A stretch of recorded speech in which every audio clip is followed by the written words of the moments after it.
예수께서 갈릴리에서 행하신 두 번째 표적이다. 이렇게 이야기하고 있죠. 첫 번째 표적은 무엇입니까? 갈릴리에서 행한 첫 번째 표적은 물을 포도주로 바꾸는 사건이었고, 두 번째 표적이 왕의 신하의 아들의 병을 고치는 사건입니다. 이 두 번째 표적이다, 이렇게 되어 있습니다. 근데 시작이 조금 특이하죠. 뭐가 특이하냐? 44절에 친히 증언하시기를 선지자가 고향에서는 높임을 받지 못한다 하시고, 이러고 고향 가셨어요. 선지자는 어릴 때부터 사람들이 다 이 선지자의 어린 모습들을 봐왔기 때문에 하나님이 보낸 사람이라고 알기가 힘들다는 거예요. 그래서 고향에서는 선지자가 높임 받지 못한다. 그리고 갈릴리로 가셨는데 어떤 일이 벌어집니까? 45절 갈릴리에 이르심에 갈릴리인들이 그를 영접하니. 그러니까 높임을 받지 못한다 하고 고향 갔는데 고향에서 예수님을 높이는 거예요. 근데 왜 높였느냐? 그 이유가 뒤에 나와 있죠. 자기들도 명절에 갔다가 예수께서 명절 중 예루살렘에서 하신 모든 일을 보았음이더라. 예수님이 예루살렘에서 하신 모든 일은 무엇이었을까요? 기적이죠. 기적을 보고 이 정치적 메시아가 왔다고 생각한 거예요. 로마에서 이제 이 예수라고 하는 사람이 이제 메시아로서 우리를 로마에서 구원해 주겠구나, 이렇게 막 사람들이 흥분해서 예수님 근처를 막 따라서 다녔던 것 같습니다. 그러니까 고향으로 왔는데도 불구하고 배척을 받는 것이 아니라 이 사람들이 막 둘러싸여가지고 기적을 일으킨다더라 이러고 막 따라다녔던 거예요. 근데 그때 하필 누가 오는 것입니까? 왕의 신하가 오는 것입니다. 그 왕의 신하라고 하면 아주 높은 사람이죠. 고관대작. 이 고관대작이 와가지고 자기 아들이 죽게 되었다는 것입니다. 왕의 신하의 집은 어디냐? 가버나움이다, 이렇게 되어 있죠. 지금 예수님이 계신 곳은 갈릴리고 왕의 신하 집은 가버나움이에요. 약 한 34km 되는 거리인데 여기서 한강 정도 되는 거리입니다. 한강 염창동 정도 되는 거리. 그러니까 34km 떨어진 곳에 왕의 신하가 급히 와서 예수님을 모시고 가려고 하는 것입니다.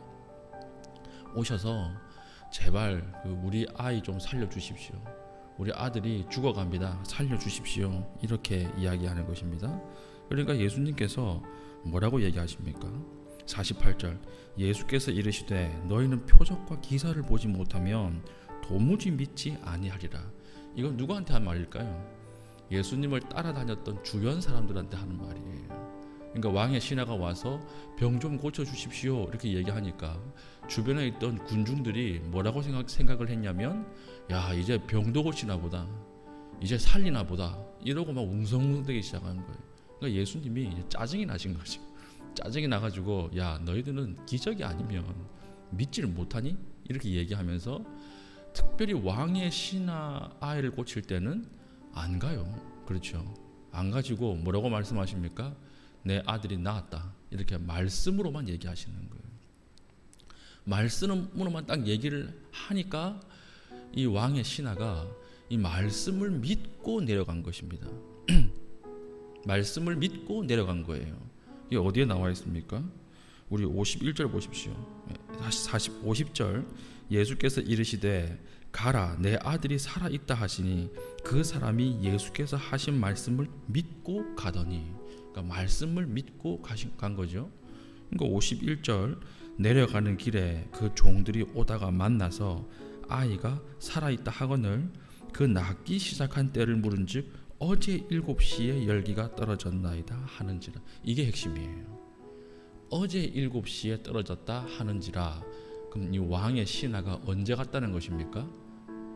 어제 7시니까 오후 1시거든요. 오후 1시면 35km 정도면 말 타고 4시간밖에 안 걸리는 거리예요. 걸어가도 6시간에서 7시간 정도 되는 거리입니다.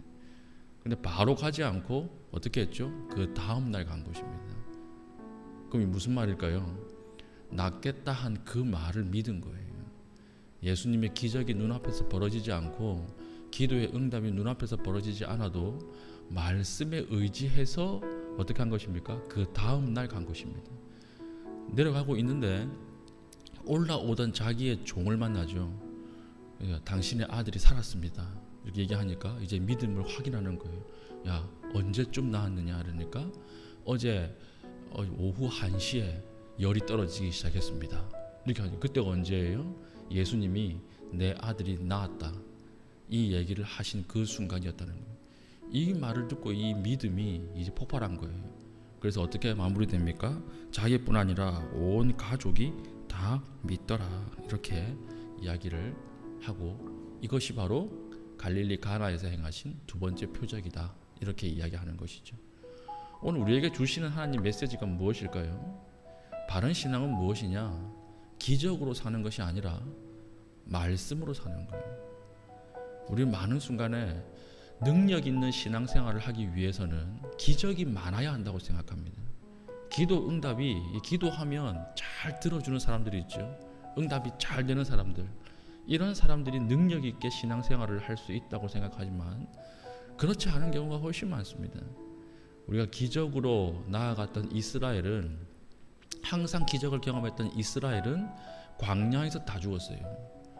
약속의 땅까지 못 들어갔어요. 왜 그렇습니까? 기적을 계속 기반으로 해서 신앙생활을 하니까 기적이 있을 때는 하나님을 믿는데 기적이 끊기는 순간에 하나님을 떠나버리더라는 거예요. 기적인 방법으로는 하나님께서 믿음을 만들어낼 수 없구나 이렇게 하나님이 생각하셨던 것 같습니다. 우리의 신앙생활은 기도가 응답되는 자리에서 성장하는 것이 아니라 기도가 응답되지 않는 자리에서 더 많이 성장합니다. 저도 육신의 건강을 위해서 많이 기도했습니다. 눈의 안구의 이 회복을 위해서 많이 기도했습니다. 그런데 하나님께서 기도 응답을 안 해주셨어요. 그런데 안 해주신 그것을 통해서 하나님 더 많은 일을 하시더라는 것입니다. 그러니까 하나님 앞에 기적을 바라는 신앙이 아니라 말씀을 믿는 신앙으로 바뀌는 거예요. 믿음의 근육이 강해지는 거예요. 하나님께서 나에게 좋은 것을 주시겠다고 약속하셨고 하나님께서 함께 하시겠다고 약속을 하셨으니까 하나님 나의 가장 좋은 것, 더 좋은 길로 인도하시겠지, 이런 하나님에 대한 믿음이 생기는 것입니다. 이런 믿음의 근육은 언제 생겨요? 기적을 통해서 생기는 것이 아니라 하나님의 말씀을 신뢰할 때 생긴다라고 하는 것이죠. 그래서 가장 좋은 신앙은 무엇입니까? 기적으로 사는 신앙이 아니라 말씀을 믿고 말씀의 인도함을 받는 신앙이다라고 하는 것이죠. 예수님도 기적과 이적을 많이 이룬 것처럼 보이지만 예수님의 결정적인 순간, 하나님의 뜻을 이루는 결정적인 순간에는 기적을 안 이루셨어요. 기적을 사용 안 하셨어요. 그게 어디죠? 십자가죠. 십자가 위에서 어떤 기적도 사용하지 않았습니다. 온전히 말씀을 몸으로 다 부딪히면서 밀고 나갔던 거예요. 하나님께서 사흘 만에 부활하겠다고 말씀하셨으니까 부활시키실 것이라고 하는 믿음이 있어서 십자가에 올라가신 것이지, 기적을 행해서 네가 하나님의 아들이면 내려와서 한번 여기 다 처리해봐라, 여기 한번 다 이 묵사발을 내봐라, 이런 조롱에도 전혀 기적을 사용하지 않으셨다라고 하는 것입니다. 아브라함도 마찬가지죠. 하나님이 아들을 주겠다고 약속해놓고 100세가 될 때까지 아들이 없으니까 이 믿음이 흔들리는 거예요. 믿음이 흔들리니까 하나님이 잠깐 나와봐 이래가지고 창세기 15장 보면 너 하늘의 별을 셀 수 있니? 이렇게 물어보시잖아요. 이게 무슨 말이에요? 하늘의 별을 셀 수 있니? 이게 무슨 응답입니까? 아무 응답이 아니에요. 무슨 말일까요? 믿으라는 거예요. 말을 믿으라. 내가 말했고 내가 말한 것은 반드시 이루어진다. 그러니까 믿으라. 그러니까 창세기 15장에 뭐라고 기록되어 있죠? 아브라함이 여호와의 말씀을 믿으니 이것을 아브라함의 의로 여겼다. 이렇게 하나님께서 아브라함을 무엇을 보고 의롭다고 하셨습니까?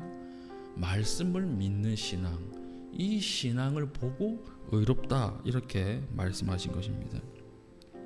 신앙의 근육은 기적이 생긴다고 강해지지 않습니다. 우리가 매일매일 말씀을 묵상하고 이 말씀을 현장에서 살아내려고 밀고 나갈 때, 몸으로 밀고 나갈 때 그때 믿음이 강해지는 것이고 그때 신앙이 생기는 거예요. 그러므로 우리가 하나님 앞에 오늘 들은 말씀을 가지고 오늘 하루 살아내 보십시오. 오늘 하루 살겠다고 결단해 보십시오. 말씀에 순종하겠다고 하나님 앞에 결단하고 그렇게 살아보십시오. 그러면 하나님께서 길을 여시고 하나님께서 일하시는 것을 볼 수 있게 된다라고 하는 것입니다. 근데 우리가 왜 말씀대로 살지 못하죠? 항상 하나님의 말씀과 우리의 생각이 충돌하죠. 우리의 생각 때문에 그래요. 하나님의 말씀과 재물이 충돌하죠. 재물 때문에 그래요. 하나님의 말씀과 나의 이득이 충돌하는 거예요. 이득 때문에 그렇습니다. 오늘 말씀에 뿌리 내리는 것을 막는 것이 무엇입니까? 재리의 이득, 그 다음에 걱정들, 근심들, 인간관계들 이런 것들 때문에 항상 말씀의 씨앗이 떨어지는 것이 막히고 말씀이 결실을 맺지 못한다라고 하는 것입니다. 오늘 우리가 걷어내어야 할 것이 무엇입니까? 하나님 앞에 기도하는 가운데에 말씀이 뿌리내리도록 해야 될 것이 무엇입니까? 오늘 그것을 두고 기도하십시오. 걷어낼 수 있도록 은혜를 주십시오. 그리고 하나님 앞에 이 말씀을 심을 수 있는 자리가 되게 하여 주시옵소서. 기도할 수 있는 믿음의 신실한 주의 백성 되기를 축복합니다. 아멘. 이 시간 다 같이 기도하겠습니다.